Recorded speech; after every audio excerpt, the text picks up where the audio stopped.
ज्ञानी लोग दूसरे के कहे बातों को नहीं मानते हैं। वो ये नहीं कहते कि मान लो कि सूरज को अनुमान ले गया है ना, तो मानते नहीं है, पहले तर्क करते हैं, पहले जानने की कोशिश करते हैं और अगर तर्क के कसौटी पर उतरने के बाद उनके बात को स्वीकार किया जाता है। तो बुद्धा स्टडी पॉइंट के माध्यम से आप सभी बच्चों को अंधविश्वास और पाखंड के खिलाफ लड़ाई लड़ने का एक प्रेरणा दी जाती है, जिसके आदर्श मैं पेरियार साहब को देता हूँ, मानता हूँ, जिनके आदर्श हमारे लिए आदर्श पेरियार साहब होने चाहिए, जो इन्होंने आंख खोलने का काम किया हमारे समाज को। इन्होंने अछूत दलितों के लिए लड़ाई लड़ा था। इसलिए हम सभी को आज जो विश्वकर्मा पूजा मना रहे हैं, आखिर क्या कारण है कि ये पेरियार साहब को भुला दिया गया? कभी आप प्रश्न किए कि विश्वकर्मा जी का फोटो और पेरियार का फोटो लगभग सेम है?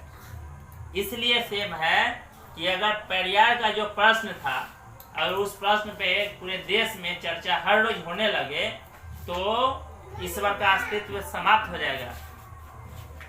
इसलिए उसको समाप्त करने के लिए, पेरियार के विचार को समाप्त करने के लिए पेरियार जैसा ही मूर्ति बनाया गया और पेरियार साहब जैसा ही दाढ़ी और बुजुर्ग आदमी बनाया गया और विश्वकर्मा उसके जगह पे उसका नाम विश्वकर्मा रखा गया कि विश्व का कर्मा है ना, यानी सृष्टि का रचना है। दुनिया में जितने भी इंस्ट्रूमेंट है वो विश्वकर्मा ने बनाया। तो मैं प्रश्न पूछना चाहता हूँ उस पाखंडियों से, उस अंधविश्वासियों से कि अगर विश्वकर्मा ही भगवान विश्वकर्मा अगर सारा चीज का आविष्कार किया और ये विश्वकर्मा भारत में पूजे जाते हैं, तो भारत ने आज तक कोई भी आविष्कार क्यों नहीं किया? मैं उस आस्तिक, उस पाखंडी लोगों से मैं पूछना चाहता हूं कि अगर विश्वकर्मा ने सारे चीजों का आविष्कार किया तो आज तक भारत ने एक सुई तक क्यों नहीं निर्माण किया, क्यों नहीं आविष्कार किया? जबकि अमेरिका, चीन, जापान जितना भी आविष्कार हुए हैं उसका आविष्कारक चीन, जापान, अमेरिका सरीके बहुत सारे देश हैं, जबकि भारत ने एक भी लोहा का सुइया तक नहीं बना पाया, आविष्कारक नहीं है। उसका सारा आविष्कार का श्रेय चीन, जापान और अमेरिका वगैरह देश को जाता है। और सबसे बड़ी ये बात है कि आखिर वहां उन देशों ने इतना बड़ा आविष्कार किया, तो क्या अमेरिका में तो विश्वकर्मा और भी पूजा होना चाहिए, विश्वकर्मा का चीन में होना चाहिए। लेकिन साथियों, जब आपको ये पता चलेगा कि विश्वकर्मा को चीन, जापान, अमेरिका में नाम तक नहीं जानता कि कोई विश्वकर्मा भी है, विश्वकर्मा कौन है अमेरिका में नाम तक नहीं जानता है, इसका मतलब ये होता है कि ये पाखंड है। अगर विश्वकर्मा में ताकत होती तो भारत सबसे ज्यादा आविष्कार करने वाला देश भारत होता, जहाँ सारा चीज का आविष्कार होता, ट्रेन, जहाज, वायुयान, बॉल, ये सब कोई भी चीज आप जो यूज करते हैं डेली रूटीन में, जो हर रोज के आपके दिनचर्या में जो काम आने वाला चीज है, दुनिया में जो भी चीज बना है साइंटिफिक सामान, उसमें सबसे ज्यादा श्रेय जापान, चीन, अमेरिका का है, रूस का है और देशों का है। लेकिन भारत का क्यों नहीं है? भारत में तो विश्वकर्मा पैदा ले दिए, इसको तो सबसे ज्यादा होना चाहिए। इसका मतलब ये है कि यह अंधविश्वास है ना। हम लोग पूजा करते हैं विश्वकर्मा के भारत में और आविष्कार करता है अमेरिका, पूजा करते हैं भारत में, आविष्कार करता है चीन, जापान, है ना। तो ये अंधविश्वास है, इससे हम लोग को बाहर निकलने की जरूरत है।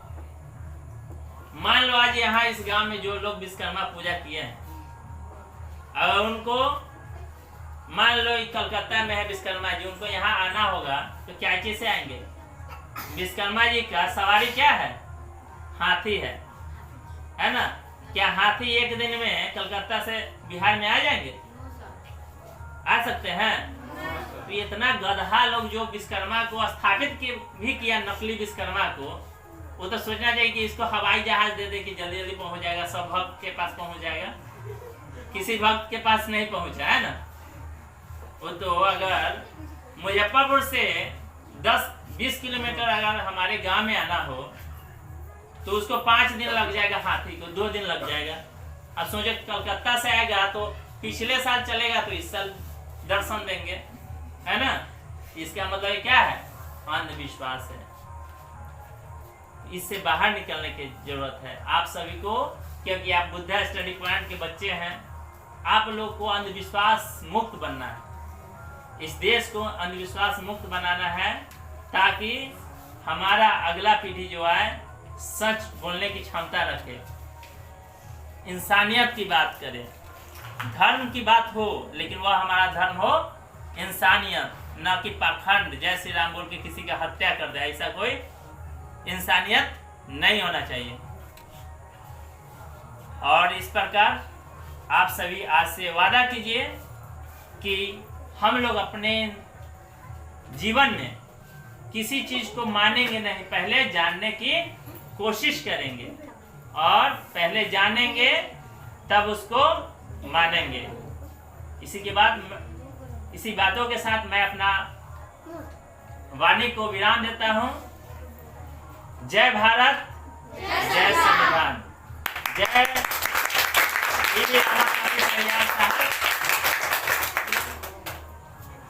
भारत के सुकरात ईवी रामास्वामी पेरियार साहब जिंदाबाद, पेरियार साहब जिंदाबाद, जिंदाबाद जिंदाबाद, धन्यवाद।